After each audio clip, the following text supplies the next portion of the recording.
Steve Samblis here for the Hollywood Fastlane. We're at the Great Gatsby Gala in the Plaza Hotel in New York City. Just saw the movie, a phenomenal movie. The costumes you saw behind you were by Catherine Martin, who designed all the costumes for this movie. We got a chance to talk to the director and the actors from this wonderful movie. Check it out.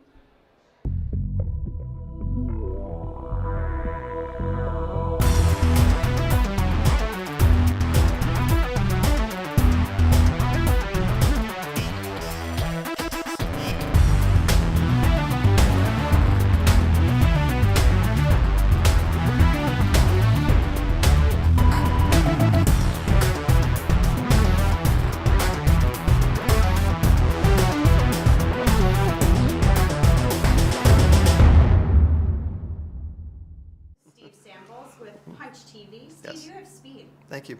The movie was incredible. Thank It you. was so good. Has this movie been following you around for a long time, waiting to be made? Yes. I mean, it's been in my... Even actually now, as I contemplate it, I realise now when I was sort of living the boho life in Sydney as a kid, studying drama, and I've always been doing this.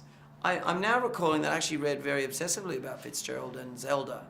And I remember there was books about, was Zelda the artist and all this sort of thing. But it was that epiphany I had just after Moulin Rouge when I played the Fitzgerald recorded book in Siberia.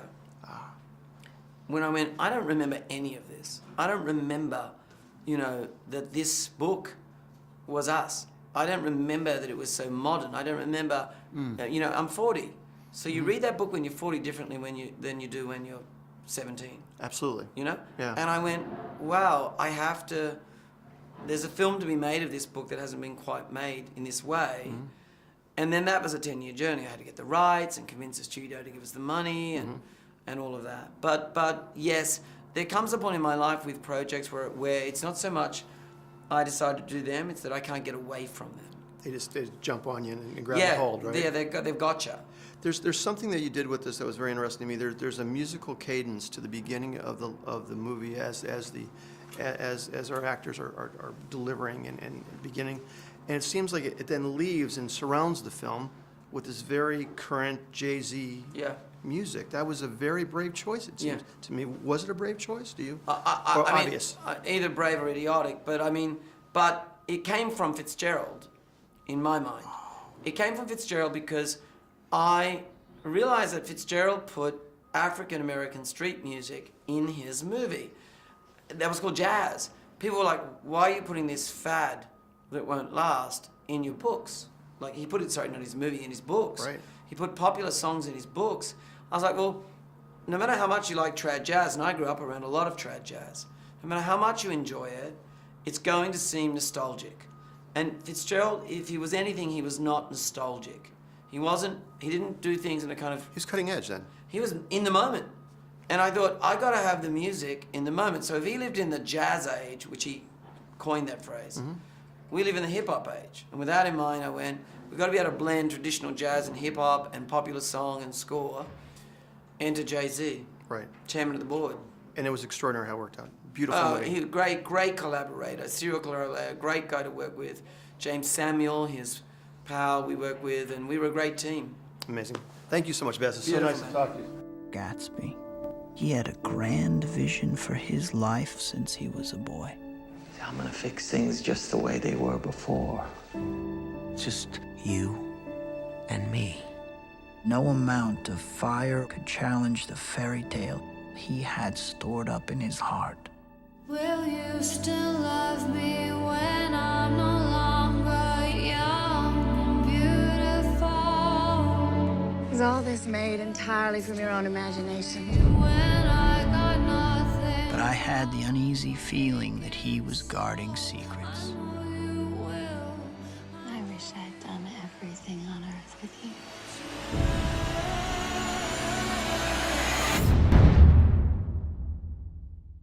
Saw the movie yesterday. It's incredible. It's huge and it's just amazing. Your character Nick is very interesting to me. He's living in a time. First of all, do you feel the movie has, even though it's in the 20s, is very relevant for today as well? Yeah, I think the story's relevant. It's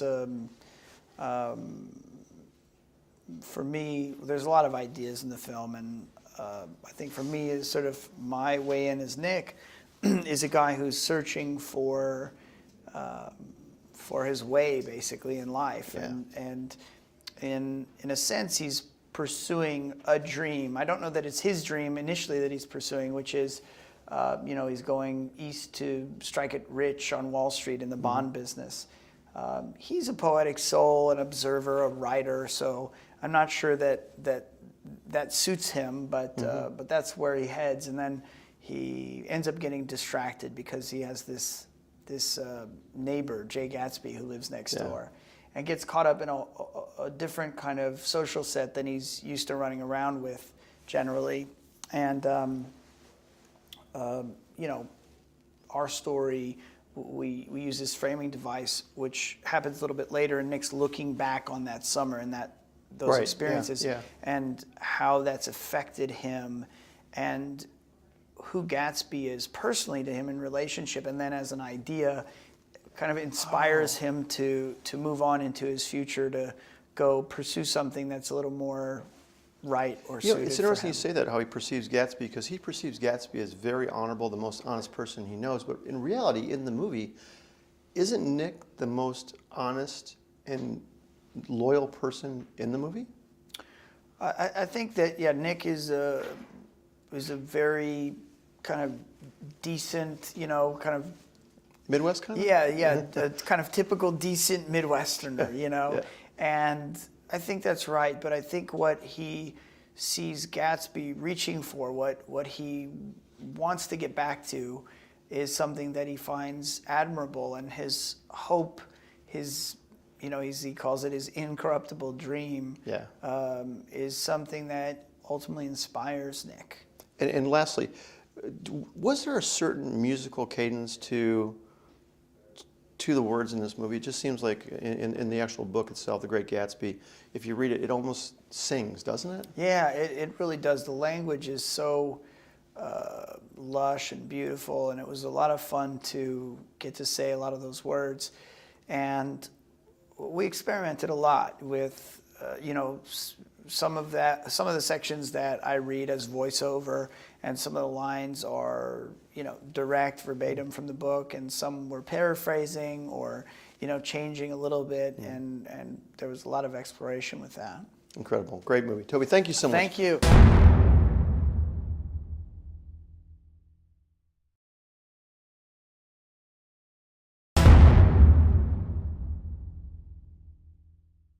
So we're at the Plaza right now. You guys shot here, didn't you? No, we made a set to look like the Plaza. Oh, okay. So, yeah. All right, I thought we it didn't was film here. here, but very appropriate to do the junket here. Right, exactly. Yeah. The movie was extraordinary, obviously, and the costumes were amazing. But you must have had 100 different costumes. Someone just said I had 40. I don't remember wearing 40, but apparently I wore lots. But yeah, there were a lot. There were a lot. Yeah, lots of costumes. They were beautiful. And I was so excited to work with Catherine Martin, having seen all of Baz's films. So, Right. She's so brilliant. I honestly didn't know till today that they were husband and wife. Yeah, I know. Didn't you? No, I had no idea. I know, it's amazing. And I've done my research and I don't know. So I was like, wow, that was well done. You have a line in this movie that for some reason really stood out amongst all the lines in this movie about something about what a girl should be. Oh, yeah, beautiful that's what all a girl in this world should be, a beautiful little fool. Yeah. It seemed to me that Daisy was almost kind of a passenger along in her life. Do you feel that way, or was she driving the? No, I think she's very much a passenger. I think her main flaw is that she's very easily led, and she needs to be. She's driven by. It says in the book that she was at a point in her life where she needed some decision to be made for her. She needed some force, and Tom Buchanan was that force. So I think she's attracted to the strongest person in the room. And at one point in her life, that was Tom, and that's how she married him. When you're in the room, when your character was in the room during that one scene, not to spoil or anything, but do you think she knew up to the moment she walked out who she was going to leave with? No, I don't think so. Yeah. I don't think she has I think she's unsettled by that point because she starts to feel that this beautiful fantasy might have to fall away. And I think she is a fantasist and she's living in somewhat of a bubble. So I think she's starting to feel anxious, but I think she, from one moment to the next, can't see the next beat that comes, and I don't think she ultimately makes much of a decision. I think the decision is made for her. It's a passenger. She just kind of is led along. Yeah. And the other thing too is when I look at the relationship between her and Gatsby and her and Tom, both Tom and Gatsby's relationship to your character seemed more obsessive than it was a love. Am I right? Or... Yeah, I think so. I think, what they have is an infatuation. I think there is a love story, but I think that for people to not see each other for 5 years, it's incredibly easy to idealize each other and hold them on a pedestal because they're not seeing each other. There's no interaction. They can't see any flaws. They have this perfect idea. And I think Daisy to Gatsby is this girl that he met and he loved and he wanted to give his life to, but also represents everything that he's worked his whole life to have, this status and wealth and grace and elegance that he aspires to. And Tom equally, I think it's possession and more than obsession. I think he owns her and he feels that everything in his life that matters to him is something that he owns. And lastly, this movie was very relevant, even though it's in the 20s, to today, isn't it? Do you feel that? Yeah, absolutely. It's a group of people who are aspirational and for more and more and more, and Gatsby, demanding this lifestyle that his life has to go like this. And I think that's so current that people they can't be sated. They just want more. True. And it's very relevant and a love story. Can't you see who this guy is? With his house, his parties, and his fancy clothes. I love you much. We were born different from you. It's in our blood. And I go back to Nothing that you do or dream up can ever change that.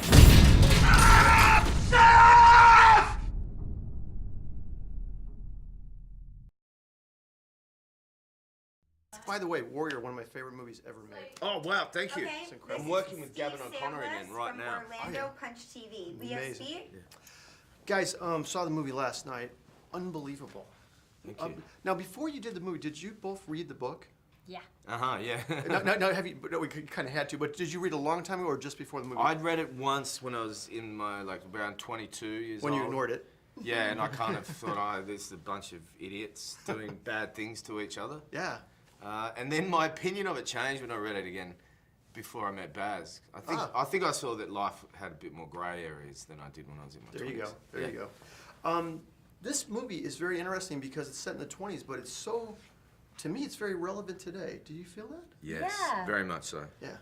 I mean, for all sorts of reasons. I mean, any stories that are about love and unrequited love, that they definitely resonate. But economically, there's something really interesting going on in this story. The era that it was, excessive kind of obsession with money, and not just money, but where your station in life was, and whether you had an invite to where all the cool people were, and inventing yourself. Ambition is such a big part of it. It's such a big part of this culture. Right. And it's interesting because your characters couldn't be more economically different. Mm-hmm. But both of them, But we do that. Right? Both of them really searching for something, it seems. The American Dream, my character. Right. But you had it, but you were still searching. Yeah. Well, money doesn't buy happiness, and I think Tom is bored. Mm-hmm. I mean, I think when we meet him, Myrtle he's is not bored. boring. Not boring or bored, either one, Yeah. right? Now, Myrtle was very interesting to me. Even how you delivered your lines, there was a very musical cadence to them. Did you feel that when you were delivering them? Oh, yeah, so no, not really, not consciously. Thanks. Yeah, there's such a beautiful, just a movement to the words. Doing something in 3D of this grand scale, is that an entire separate undertaking on top of doing a movie, or is it just part of it? It adds a little time technically to the movie making because you've got two cameras trussed together. Particularly if you're the Steadicam operator, that's a double load. So it takes up a little bit more time, but for us, our job is essentially the same. Every now and then, there's limitations technically. Now, your characters were interesting to me. Like Gatsby's relationship to Daisy, he seems more obsessed than anything else. Do you feel a lot of the love type of situations in this book, in this movie, were more obsession-based, or more, was there pure love in there anywhere? There's a bit of that going on, I feel, with all of them, right? I think that he's obsessed because he can't have it. I think that, I think he does truly love her, but, there's a form of madness in being kept for what you desire so greatly. I said this to Leo after I saw the movie, is that I really like that element of him where he seems so kind of strong and capable and in control, and yet there's a delusional aspect to his love for Daisy. And it's more his concept. I think he's more crazy about the concept of what can be achieved and erasing the past. And it just seems like he's missing something, which will ultimately be his downfall. You're absolutely right. Yeah. Guys, amazing movie. Thank you so much. It was great seeing you. I really Pleasure. appreciate it. Thank you.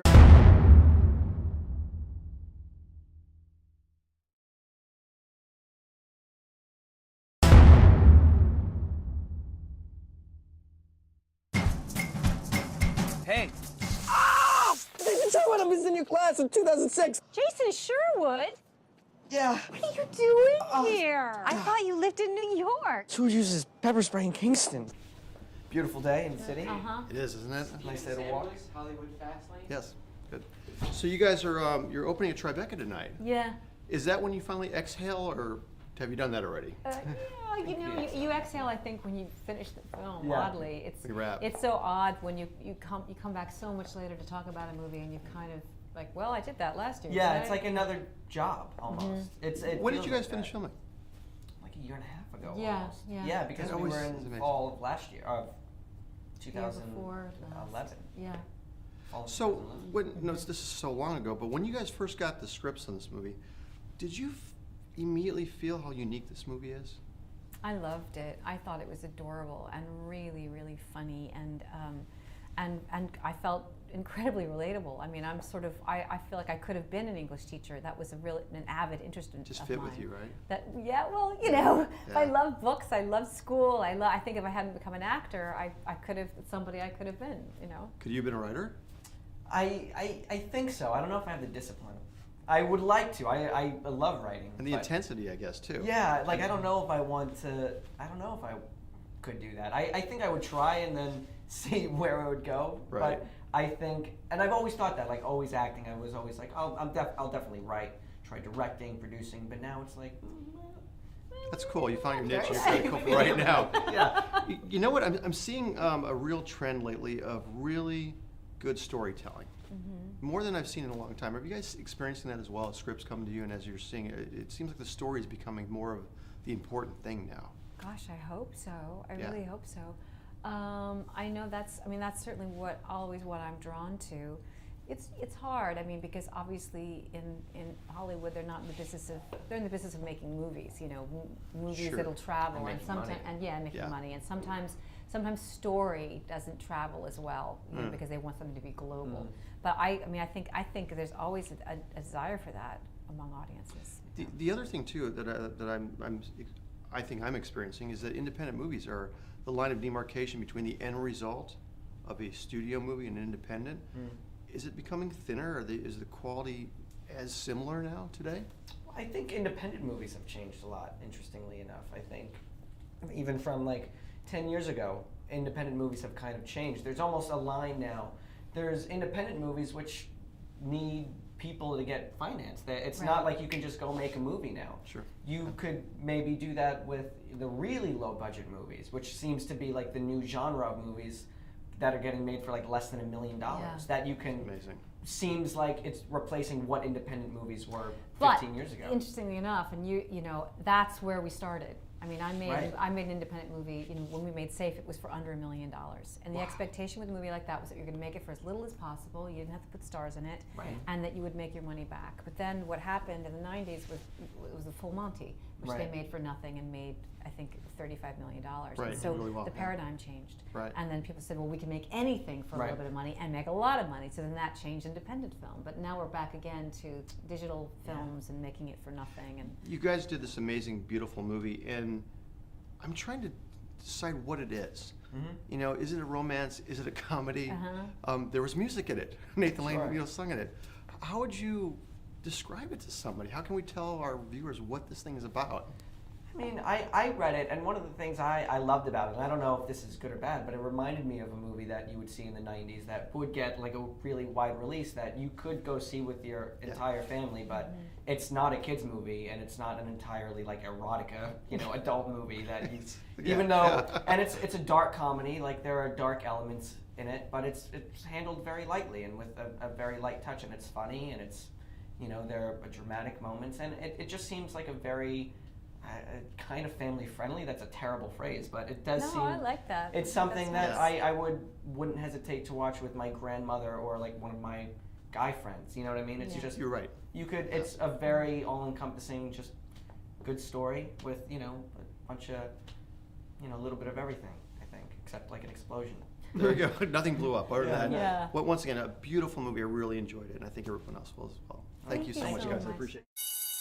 Time to hand in your quizzes. Hi. Hello. When I was divorced, I grew a mustache. I feel like I'm me now. Do you really need to make $40,000 a year just to teach some kids how to clap their hands and run around in a circle? I thought you'd be tearing up Broadway by now. On my thesis play. It's a very, very personal story. Jason, what if there were a way to get it produced right now? Oh, it's so extraordinary. I feel I've been transformed. This is not a high school play. This from a man who thinks American Buffalo is about an American buffalo. That's what it's called. Well, in the words of David Mamet. Now, time out! Jason, I need to talk to you outside. We are rehearsing. Excuse me. I'm going to talk to my son now. You know what? He's a bully, and someone needs to tell him that he's wrong.